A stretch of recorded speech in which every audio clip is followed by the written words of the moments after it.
Fala galera, tudo beleza? Meu nome é André, eu sou fã de luta livre há mais de 30 anos. No vídeo de hoje, nós vamos reagir aos comentários de vocês do último SmackDown do dia 24 de outubro e do Raw do dia 27 de outubro. Sim, é hora de mais um Sincerão da galera. Então, se você quiser saber se você apareceu no show e quiser saber a minha opinião sincera sobre as coisas que estão acontecendo no mundo da WWE, assista esse vídeo do começo ao fim porque tem muita opinião legal aqui. Mas antes, não deixe de fazer tudo aquilo que a gente pede para ajudar o nosso canal. Deixe seu like, se inscreva no canal, ative o sininho para receber as notificações dos nossos próximos vídeos. Deixe o seu hype e, acima de tudo, assista e maratone todos os nossos vídeos, porque tempo de visualização é o que faz o YouTube divulgar a gente, beleza? Então vem com a gente para mais um Sincerão da Galera. E vamos começar aqui com o Mad Max, que traz um comentário muito interessante sobre a vida da Tiffany Stratton, campeã feminina da WWE. Ele diz o seguinte: seria mais interessante aproveitar esse combate da Tiffany com a Kiana James e introduzir uma rivalidade curta com a Julia, pois essa rivalidade com a Jade já encheu o saco. Eu acredito que a lutadora ideal para destronar a Tiffany seja Bianca, porém a demora na recuperação acaba impossibilitando isso. Fica a impressão que existem apenas duas lutadoras no SmackDown, Jade e Nia, pois são as únicas que entraram na rota de disputa pelo cinturão da Tiffany. E cara, eu não entendo a forma como a WWE utiliza a Julia. Parece que colocaram o cinturão apenas como prêmio de consolação na mesma. Bom, vamos por partes, porque nós temos dois assuntos aqui. Nós temos o assunto da Tiffany Stratton e das oponentes para ela, e nós temos o assunto da Julia e o fato de ela estar com o cinturão dos Estados Unidos. Vamos começar pelo assunto mais fácil. A Julia, ela acabou de subir pro main roster, tá? As pessoas às vezes não percebem o quanto que o tempo na WWE ele passa e a gente acha que passou muito tempo, mas não passou tanto tempo assim. A Julia, ela tá efetivamente no main roster há poucos meses, ela subiu efetivamente esse ano. E a verdade é que a WWE, ela no começo, ela parecia que estava disposta a fazer uma parceria dela com a Roxanne Perez, que era uma parceria que vinha lá da NXT. Só que eles acabaram dividindo as duas e colocando a Roxanne Perez na Judgment Day para poder fazer aquele draminha ali com a Liv Morgan, que no final das contas acabou não indo longe porque a Liv Morgan se machucou. E aí, a Julia ela foi deslocada para o SmackDown, e quando ela foi jogada para o SmackDown, a WWE ela quis construir ela aos poucos. Colocou o cinturão dos Estados Unidos nela, o cinturão secundário, claramente para dar cancha a ela. Essa é a função do cinturão secundário. O grande problema, na minha opinião, da Julia como campeã dos Estados Unidos é que a WWE não soube colocar oponentes para ela. A divisão feminina do SmackDown está fraca, tem poucas lutas, e as lutadoras que estão lá não são essas coisas. Então a Julia, por exemplo, ela zerou ali a divisão secundária com a Mitinha Bifeb. Acabou com todo mundo. E na verdade é só isso, não tem mais ninguém. Então o que faltou aqui? Faltou mulheres para virem da NXT ou do Monday Night Raw para estarem lutando nessa divisão. E na minha opinião, uma outra coisa que faltou para ela foi uma oponente que fizesse com que ela brilhasse. Algo como a Becky Lynch está fazendo com a Lyra Valkyria no Monday Night Raw. Tanto a Becky Lynch quanto a Bayley estão elevando a Lyra Valkyria a um posto absurdo. Sendo que a Julia também merecia essa elevação, só que não tem ninguém para ajudar ela no SmackDown. Então é isso que atrasa a Julia e faz com que o cinturão pareça um prop, porque não tem ninguém para desafiar ela, essa que é a verdade. Então, o que a WWE tinha que ter feito? Um draft, para poder remanejar as coisas e levar oponentes novas para Julia. Mas infelizmente não aconteceu. Então a gente vai ter que aguardar talvez o Royal Rumble para ver se surgem rivalidades novas para Julia, para que ela possa de repente disputar esse título, de repente perder esse título e subir para o título principal, porque realmente a qualidade no ringue ela tem.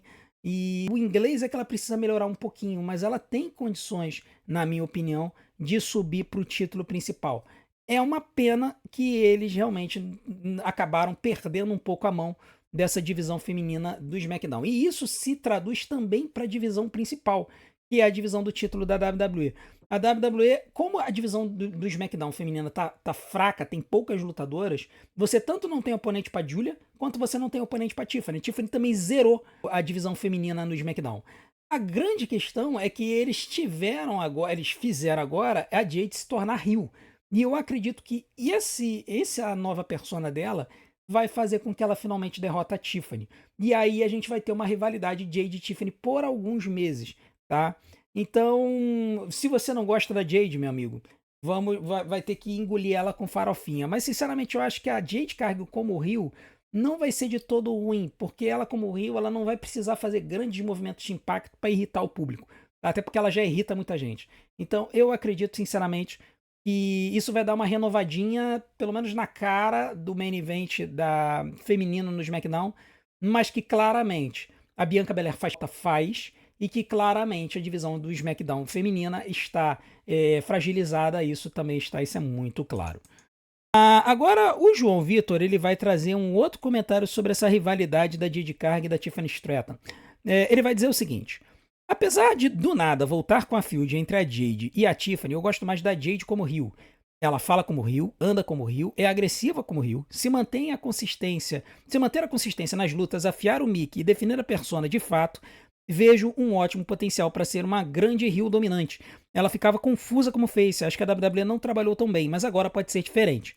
Observação, também não acho preparada para ser WWE Champion, mas a falta de mulheres no SmackDown tá fazendo já gastarem fichas. Aqui eu concordo plenamente com o João, tá? E eu vou de trás para frente de novo no comentário. A WWE está gastando fichas que ela poderia estar trabalhando melhor para 2027, porque a divisão feminina do SmackDown é muito fraca. Tá? Tem poucas as lutadoras que poderiam estar ajudando lá, ou foram pro Monday Night Raw ou se machucaram, no caso da Bianca. Então é muito ruim quando a gente percebe isso, quando a gente percebe essa situação. Lembrando que a Naomi também era do SmackDown, foi pro Monday Night Raw quando fez o casting e ganhou o campeonato mundial, e aí agora engravidou e dropou o título. Então assim, foi uma lutadora que era do SmackDown, foi pro Raw, e a Bianca, que era outra lutadora do SmackDown, se machucou. Então duas main eventers, né, deixaram o SmackDown. E eu acredito que o João ele tá corretíssimo, de que a Jade Cargill, ela, como vilã, ela é melhor. Tem gente que lembra de quando ela lutou na AEW como vilã e fala que ela foi muito bem. A verdade é que quando um lutador é mais ou menos limitado, é até melhor manter ele como vilão. O lutador, quando ele é mocinho, para ele atrair a atenção do público, ele tem que ter muitos movimentos de impacto, muitos movimentos plásticos. Ele tem que ter alguma coisa que traga uma diferença na luta. E se ele não tem isso, acaba que o público dá uma murchada, entendeu? Então, como a Jade Cargill ela não tem ainda esses predicados no ringue, ela é uma excelente lutadora de força, mas ela não consegue carregar uma luta, ela não é ágil, ela tem algumas limitações. Colocar ela como uma heel dominante, limitando o tempo das lutas, é melhor.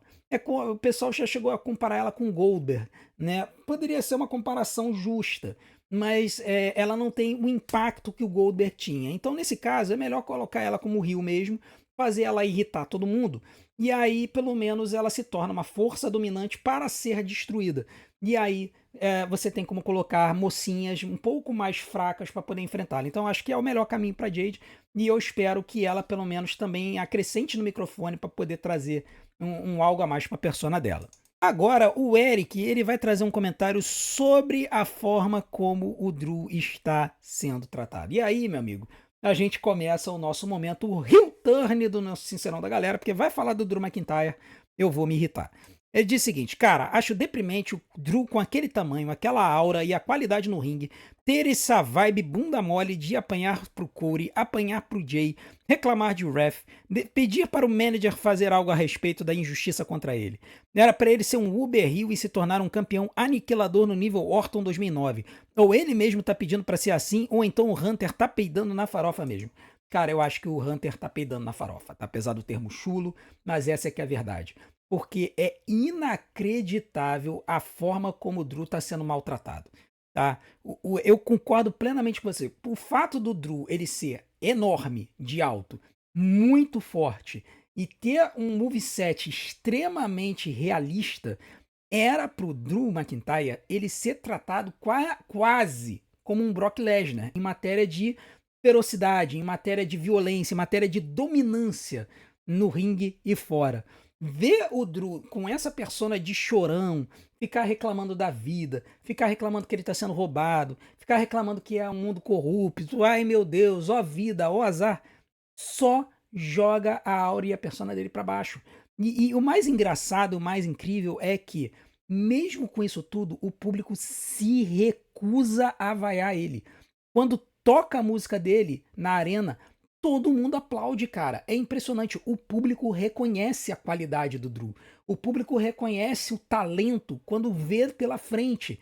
E aí, cara, assim, o Drew ele tem que fazer uma força absurda pra fazer o público vai a ele. Ele ainda consegue, mas a forma como o Drew tá sendo maltratado é algo assim surreal, sabe? É porque ele tá confortável, eu acho que ele tá feliz, porque se fosse um outro que fosse um pouco mais ambicioso, já teria chutado o balde da WWE, teria ido pra AEW. Imaginem o Drew McIntyre na AEW, teria destruído a companhia, entendeu? Ou não, estaria encostado também, né? Mas enfim, a verdade é que o Drew, ele merecia muito ser tratado como uma força dominante, um heel dominante, que estraçalha todo mundo e é o chefão final da divisão. Essa é que é a verdade. O Drew deveria ser o chefão final. Aquele cara que é aquele mocinho que tá desesperado querendo vencer um título, vai lá e finalmente consegue derrotar. Então, vocês imaginem, por exemplo, na WrestleMania, uma luta entre Sami Zayn e Drew McIntyre. O Drew McIntyre como chefão final e o Sami tentando fechar a sua história. Olha que interessante, olha que luta legal, entendeu? Então, assim, a WWE tá perdendo, assim, um tesouro que tem nas mãos, que é o Drew, com esse jeito dele, e ele ainda tem gás no tanque. Ele ainda tem gás no tanque, então vamos esperar pra ver, né? Quem sabe, né? Eu ainda tenho esperança de que o Drew vai cometer o crime no Saturday Night Main Event, mas assim, aquele negócio, né? A esperança é que morre. Ela morre, mas ela é a última, né? Vamos ver. Vamos esperar pra ver o que vai acontecer. O Marcos Martins já fala um pouco sobre Jimmy Uso, né? E ele vai falar o seguinte: se a Jade Cargill fizer metade do que ela fez como Rio na AEW, já vou gostar disso. Bom show. Dito isso, Drew campeão, haha. Eu sei que vai ter muita gente brigando comigo por causa disso, ou não. Ou não, tá? Mas eu queria falar dessa parte final aqui do comentário dele. Mas olhando o Jimmy lutando ontem, sim, eu concordo que escolheram o irmão errado. Deveriam ter escolhido o Jimmy pra dar mais push. Ou até continuar os dois nas duplas, mas eu não achei o Jimmy solo nada demais também. Vamos lá. Eu acho que a nossa percepção ela pode estar enviesada pelo fato de que eles nunca deram chance pro Jimmy, deram pro Jey Uso. O Jey ele teve chance de ser campeão solo, campeão intercontinental, ele teve a chance de promar, ele teve a chance de engajar com o público. O Jimmy nunca teve esta chance. Nunca deram tempo de microfone sozinho para ele no meio do ringue, nunca deram um título de simples para ele, nunca deram essa chance pro Jimmy Uso brilhar. A única vez que o Jimmy veio pro ringue para dar uma promo, assim, uma promo solo, foi uma vez que ele inclusive subiu na mesa já tem alguns meses e ele mandou maravilhosamente bem. Assim, o Jimmy Uso promando, ele é 10 vezes melhor do que o Jay, porque ele não usa gírias. Ele chega lá, ele vai, fala verdades, ele fala com intensidade, ele dá o berro no tempo certo e ele consegue entregar. Só que a WWE não dá essa chance para ele. O que eu acho, o que eu gostaria de ver era que o Jimmy tivesse a mesma chance que o Jay. Que ele chegasse ali, pudesse de repente lutar por um campeonato intercontinental ou um campeonato dos Estados Unidos, seja em que show que ele esteja, porque agora ele tá nos dois shows, né? Oficialmente ele ainda é do SmackDown, mas ele tá aparecendo no Raw o tempo todo. Então, dá uma chance para ele de lutar por um campeonato secundário, dá uma chance dele fazer as promos, dá uma chance de ele aparecer, e eu tenho certeza que se isso acontecesse, ele iria engajar com o público, tá? Pode ser que ele não engajasse com o movimento It, tá? Porque o It acabou sendo do Jay. Mas eu acredito que o Jimmy teria muito mais condição de brilhar. E no ringue a gente sabe que ele é melhor do que o Jay, tá? Ele tem movimentos que o Jay nem sonha em ter. Por exemplo, o Whisper in the Wind, né? O Whisper in the Wind, que a WWE chama de Uso in the Wind, que é aquele salto que ele vai da terceira corda, dá um giro e cai com um salto mortal em cima do adversário que o Jeff Hardy utilizava, só o Jimmy usa. O Jay não sabe aplicar aquele golpe. Então, ele dá um spear melhor, ele dá um suicide dive melhor, ele consegue dar golpes mais polidos do que o Jay. Ele não tem uma grande variedade de golpes, mas o que ele faz, o que ele se propõe a fazer é melhor do que o Jay. Então, eu acho que se a WWE desse uma chance para ele, que ele iria brilhar. Infelizmente, a WWE ainda não fez isso. Vamos ter que aguardar mais um tempo, sendo que o tempo está passando. Daqui a pouco o Jimmy vai se aposentar e a gente vai fazer um vídeo falando aqui dos lutadores mais subestimados da história. A gente vai estar incluindo o Jimmy Uso nessa lista. Aliás, eu acho que eu vou fazer esse vídeo. Eu vou postar esse vídeo essa semana. O que vocês acham? Agora o Jonas ele vai falar sobre o Aleister Black e a Inominável, né? A gente fica brincando aqui, Inominável, né? Que a gente não quer citar o nome das pessoas do canal. É injustiça com a Zelina Vega, né? Ele diz o seguinte: eu acho que nessa rivalidade de Aleister Black junto com Zelina Vega, quase certeza que teremos um Mixed Pack Challenge e Damian junto com alguma parceira ajudando ele nessa rivalidade. Bom, se alguma parceira vier ajudar ele nessa rivalidade, é mais provável que venha a Lola Vice, que é a namorada do Damian Priest na vida real, tá? E a Lola Vice é uma lutadora que, apesar de algumas pessoas não gostarem do jeito dela de lutar e tal, ela tem uma presença e o jeitão dela de luta, utilizando as pernas, chutes e tal, é um pouco inovador em relação ao estilo de luta tradicional da WWE. E ela entrando ali como uma agregada, como uma manager do Damian, ajudando a atacar a Zelina, eu não vejo um grande problema. E daria para aproveitar as duas no ringue, tá? Não que eu seja, assim, mega fã da Zelina Vega no ringue, mas eu acho que a Lola, ela conseguiria tirar alguma coisa da Zelina no ringue, tá? Então eu acho que essa poderia ser uma possibilidade. Sim, eu não sei se a WWE vai fazer isso, mas eu acho que a possibilidade de colocar alguma moça junto com o Damian é boa e se isso acontecer vai ser com a Lola Vice. Tendo dito isso, eu particularmente estou gostando dessa nova persona da Zelina Vega. Eu acho que é o ideal para ela. E vamos ver se essa mudança na persona dela para uma persona mais dark, se isso vai transparecer nos ringues. Eu acho que seria muito bom ver essa Zelina Vega Rio desse jeito, voltando a lutar. Eu acho que, como Rio, ela conseguiria segurar as limitações dela e conseguiria trabalhar bem ali no cenário do campeonato secundário ali. Agora o Diogo, ele vai trazer aqui um comentário sobre Jey Uso. A gente vai passar agora para o Monday Night Raw. Ele trouxe um comentário bem legal. E, aliás, o Diogo é um dos nossos fãs portugueses. Então, um abraço desde já para nossa galera aí que é fã do canal, que é lá de Portugal. Eu sempre fico muito feliz de ver vocês aqui nas nossas lives, sempre assistindo nas madrugadas aí de Portugal. Muito obrigado pela audiência de vocês. Ele diz o seguinte: olá, tiozão. Será mesmo que vamos ter heel turn do Jey? E depois, como fica o It? Steve no Clash in Paris, e é impossível não fazer durante a entrada. E eu não sou fã do Jey. Todo o ambiente faz com que o fã na arena faça o It. A WWE vai querer perder isso? Sem o It, o Jey será só mais um nas arenas, apesar de já o ser na internet. Um abraço de Portugal. Cara, eu fiquei pensando num cenário em que eles pudessem tornar o Jey Uso o heel e eles manterem o movimento It. E eu acho que a única solução para isso seria passar o movimento do It pro Jimmy. Se eles fizerem o Jey se tornar heel, eu acho que a tendência é o It passar pro Jimmy. Não seria nenhum absurdo, porque ele já faz também. E aí, com isso, você teria esse realinhamento das forças, tá? O que eu acho que pode acontecer é de repente, o Jey, sem se tornar heel, né, se torna, porque o Roman Reigns, ele era heel sem ser heel, né, era um heel legal, né, da gente assistir.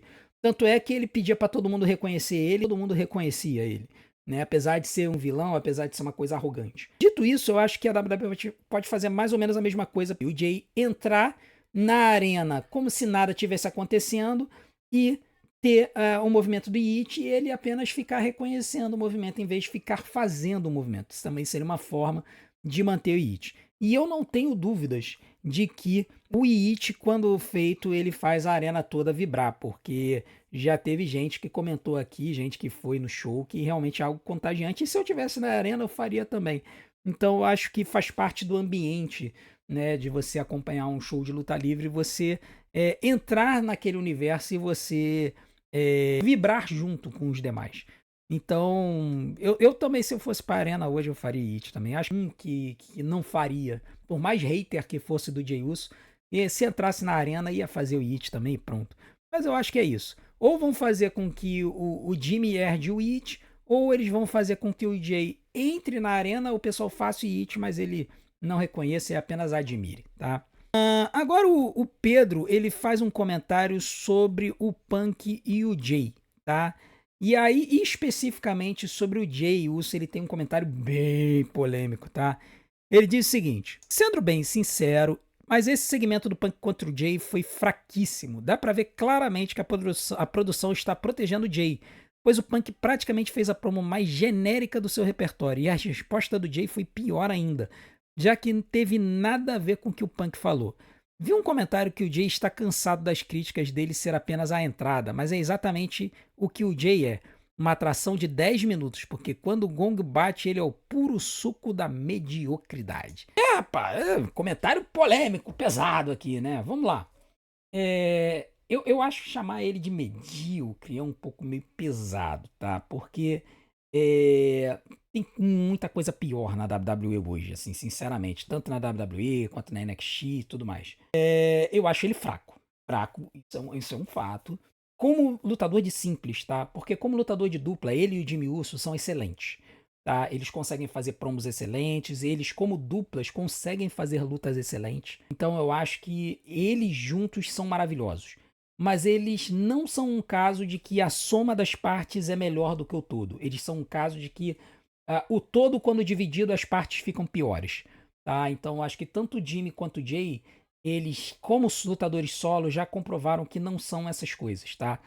E com relação ao Punk e ao Jay e a dinâmica deles no ringue, claramente o Punk foi amordaçado, digamos assim. A WWE ela faz isso. Quando ela vê que um lutador pode ter condição de destruir o outro, eles dão uma segurada. Basta lembrar do Cena com Corey, a gente já sabe disso. Agora, com relação a críticas, e o Jay está cansado das críticas de ele ser apenas a entrada, bom, você tem duas formas de mudar isso. Ou você acaba com a sua entrada, e aí você prova que você é mais do que a entrada, ou você prova no ringue que você é melhor do que a sua entrada. Entendeu? Então, quando a gente conjuga isso, o que que acontece? A bola está na mão do Jay. Tá? Quando a gente recebe crítica, a gente recebe feedback, a gente tem duas formas de você lidar com isso. Ou você se retrai e você não aceita a crítica e fala, o mundo está contra mim, ou você recebe a crítica, você ouve, você filtra, e aí você dá a análise que é necessária para você corrigir o que precisa ser corrigido. E eu acho que se o Jay tiver a maturidade como pessoa e como lutador, ele vai saber fazer isso. Ele vai analisar as críticas, vai filtrar as críticas, tem muita crítica destrutiva também, e aí com base nisso ele vai pensar, tá, o que que eu preciso fazer para melhorar? Eu preciso melhorar meu cardio, então vai para esteira correr. Eu preciso melhorar meu ringue. Vai pro ringue treinar. A gente tá vendo a Maxine aí treinando pra caramba. Entendeu? Então vai pro ringue treinar. Então, tudo isso é o que a gente precisa pensar. Precisa ser melhor no microfone? Faz que nem o Cena. Fica na frente do espelho durante 2 horas por dia promando. Entendeu? E é a sua profissão. Então, se é a sua profissão, trabalhe. Treine para que você fique melhor. Então, se for isso verdade, e eu não acredito que seja verdade, sinceramente, não que você esteja mentindo, mas que assim, tem muito insider da WWE que inventa coisa. Eu particularmente acredito que o Jay ele tem condições de mudar e é só ele trabalhar para isso, para ele poder melhorar as coisas. Agora o Luciano ele vai fazer um comentário sobre os Brons, especificamente sobre o meu comentário de que o Bronson ele é melhor do que o Bron. Tá? Ele vai dizer o seguinte: bom dia, titio. Me amarro. Cara, eu acho tão engraçado quando vocês me chamam de titio, é mó barato. Bom dia, titio. Acredito que o quesito idade pesa na questão dos Brombrons. São 9 anos de diferença. Eu prefiro o Bronson Reed também. Mas a WWE está pensando em investimento a longo prazo, construindo a aura do Bron Breakker, assim como vem fazendo com o Dominique e outros lutadores menos 30 que tem muita lenha para queimar. Então, cara, aí que tá. Se a gente for observar a WWE hoje, a gente percebe que um bom lutador da WWE consegue estar no ringue até mais de 40 anos. A gente não tá mais na época da nova geração, que um lutador, quando chegava ali nos 37, 38, já era considerado descartável pelo Vince, né? Naquela época, o Vince cortava a galera que chegava nessa idade e a galera ia para WCW e aí lá lutava até os 40 e muitos e tudo mais. Nós não estamos mais nessa fase, tanto é que a gente tem vários lutadores 40 a mais na WWE hoje. Nós temos AJ Styles, nós temos CM Punk, nós temos Roman Reigns, nós temos uma galera aí que tem mais de 40 anos. E é uma prova de que, tipo assim, a questão da melhora no cuidado com os atletas acabou fazendo com que eles durem mais tempo no ringue. Então, por isso que tem uma diferença de idade de 9 anos do Bronson Reed, não me impressiona tanto. O Bronson Reed é relativamente novo, tá? Então, eu acredito que a WWE poderia sim aproveitar que ele tá no auge da carreira dele e valorizar ele e botar ele para ser campeão mundial. Isso é uma opinião minha. tá? Eles poderiam até fazer o Bronson e o Bron lutarem um contra o outro. O Bronson tem qualidade de ringue para poder encarar outros lutadores, tá? Eu não sei se ele tem grande versatilidade, mas, cara, ele poderia fazer lutas excepcionais com vários lutadores, ele já deu prova disso, tá? Ele é um cara grande, mas que ele não cansa tão fácil, tá? Ele tem um cardio surpreendente. Então eu acho que poderia, a WWE se quisesse poderia, mas que é um fato de que eles estão botando todas as fichas deles no Bron Breakker, isso é um fato total e completo e eu vou comentar sobre isso mais daqui a pouco. Agora o Patrick, ele vai trazer um comentário sobre as Kabuki Warriors, né? E aí ele vai dizer o seguinte: estou levemente preocupado sobre o destino das Kabuki Warriors com essa suposta rivalidade com a Charlexa. Acho que montaram um histórico e fazer com que elas acabem perdendo novamente, assim como perderam para a Rhea e a Io, pode acabar com uma dupla que tem muito potencial, pois duvido muito que a WWE vai dar o título de duplas para elas. Talvez a melhor estratégia para uma derrota futura seja a Asuka pondo a culpa na Kairi e a mesma se voltando contra ela. Bom, Patrick, a história é essa, tá? Já aconteceu algumas vezes da Asuka botar a culpa na Kairi Sane pelas mazelas da dupla, tá? E a Kairi Sane vai virar face pra cima da Asuka. Isso é um fato. A grande questão é como isso vai acontecer. Eu não gostaria que acontecesse agora. Eu acho que existe um potencial aqui para a Asuka continuar elevando a Kairi Sane, colocando ela debaixo da sua asa. Não tem nada melhor do que você elevar uma lutadora para ser uma heel bem dominante e aí depois você fazer essa pessoa bater de frente com a pessoa que manda nela e aí ela acaba se tornando um face monstruoso. Foi o que aconteceu, por exemplo, quando o Drew McIntyre voltou para o main roster e foi atrelado ao Dolph Ziggler. Na época, eu confesso que eu não entendi. Pô, até porque o Drew é muito grande, tinha um potencial maior do que o Dolph. Mas fazia sentido. Colocava o Dolph, que era um mega heel na época, para poder elevar a bola do Drew e aí eventualmente chegava e fazia com que o Drew se voltasse contra ele. E essa é uma fórmula que é muito usada na WWE ao longo dos tempos. Fizeram isso mais com o AJ Styles, fizeram isso com o Diesel e o Shawn Michaels, fizeram isso com o Batista e o Triple H. Eles adoram utilizar essa fórmula de pegar um cara maior, colar num rio menor e aí depois o cara vai e se vira contra ele. Tá? Eu acho que eles podem fazer isso aqui, vão fazer isso aqui, tá caminhando para isso, mas eu não gostaria que fosse agora. Eu gostaria que eles dessem mais tempo para as Kabuki Warriors, dessem um títulozinho para elas de duplas de novo, tá? E, de repente botassem um campeonato mundial na Asuka e fizessem a Kairi Sane de lacaio dela e ela começasse a humilhar cada vez mais a Kairi até que a Kairi surtasse e se voltasse contra ela. Eu acho que tem um potencial muito grande de storyline aqui e eu acho que abandonar isso agora tá muito cedo. Eu acho que dá para construir essa história por mais alguns meses, talvez até mais um ano, e aí sim, lá na frente, destruir a dupla fazendo a Kairi Sane se voltar contra a Asuka. Acho que o caminho é esse, não tem muito o que fugir. Agora o Breno ele vai chegar e vai falar sobre a história do El Grande americano, né? Então é bem interessante porque tem gente que não gosta muito da persona, né? Ele diz o seguinte: baita história, o Gunther voltando para acabar com a palhaçada dos grandes americanos e trazer uma Imperium totalmente europeia de novo. Mas eu acho que a WWE tá cheia de grupos já. Olha, falando de uma pessoa que pesquisou muito sobre a Attitude Era e viu uma época em que praticamente todo mundo tinha que ter uma stable, eu acho que tem espaço para mais um ou dois grupos, tá? Porque os grupos eles ajudam a botar na frente da câmera lutadores que normalmente não aparecem, tá? Então eu não me importo se você ter, por exemplo, um grupo de vilões dominando uma das divisões do show, tá? Então, por exemplo, no SmackDown tem os MFTs, a gente tem os White Six, eles estão ali no cenário de duplas e no cenário do Campeonato dos Estados Unidos. Lá no SmackDown tá faltando um grupo dominante no main event, tá? Já no Monday Night Raw nós temos, que é o Division. Nós temos no Midcard, que é o Judgment Day. Então isso ajuda a colocar na frente da TV lutadores que talvez a gente não visse, talvez ficassem perdidos. Então, por exemplo, sem o Judgment Day, a gente talvez estivesse com o JD McDonough perdido e a gente estaria com a Roxane Perez perdida e a Raquel Rodrigues perdida. Tá? Esses foram 3 lutadores que foram mega aproveitados por conta do Judgment Day. Então eu não vejo um grande problema com facções. Agora, a questão dos Lois americanos, eu acho que perdeu a essência, porque a essência dos Lois americanos era ajudar o El Grande americano a ganhar. Só que ele não ganha, né? Ele tá com o campeonato da Speed, que é nada e o campeonato da Speed é a mesma coisa. Eles deveriam estar empurrando o El Grande Americano para ser pelo menos campeão secundário. Aliás, pelo menos não, tem que ser campeão secundário. O personagem não dá para ser campeão mundial. Campeão secundário pode. E aí os Los Americanos estariam ali para ajudar. Seria mais uma facção, você estaria aproveitando o Pete Dunne e o Tyler Bates, se forem eles os Los Americanos, e estaria ajudando o El Grande Americano a se manter no topo. Então eu não vejo um grande problema com relação a facções, mas para poder a facção dar certo, o Grande Americano tinha que estar ganhando. Né? E ele ganha, mas quando chega em cima da hora, ele não ganha o que importa, que é os títulos, né? Enfim, é a galera querendo aparecer na televisão, não vejo um grande problema, até para ajuda eles a montar o cartaz deles, caso eles algum dia saiam da WWE. Agora, o filho da AJ Lee traz um comentário sobre a AJ Lee, né?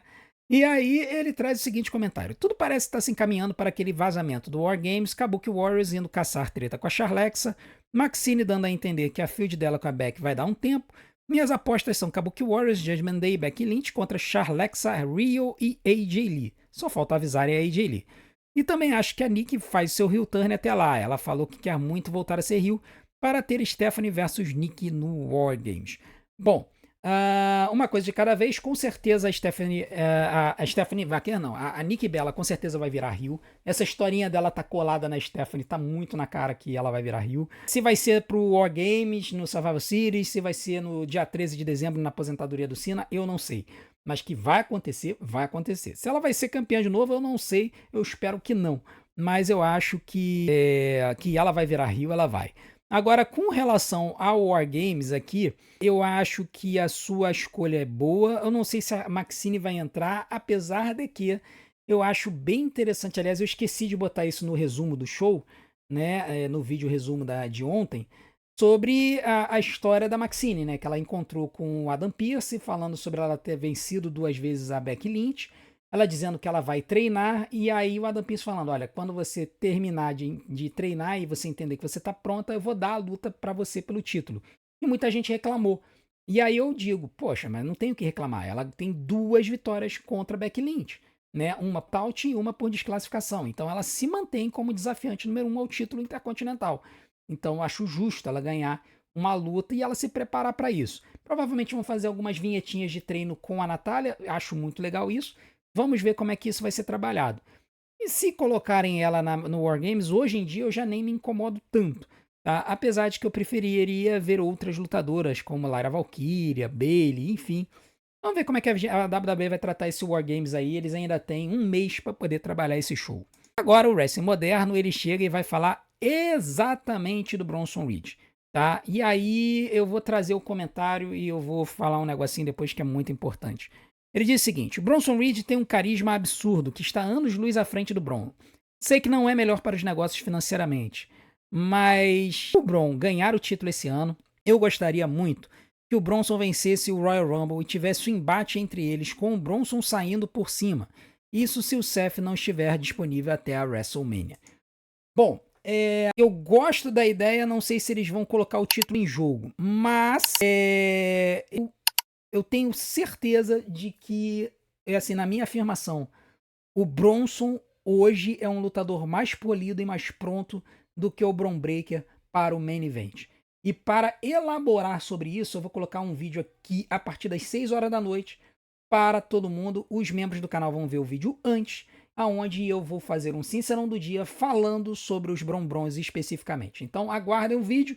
Fiquem ligados ou se tornem membros do canal para vocês poderem ver o vídeo antecipadamente. Muito obrigado pela audiência de vocês. A gente se vê do outro lado. Até já.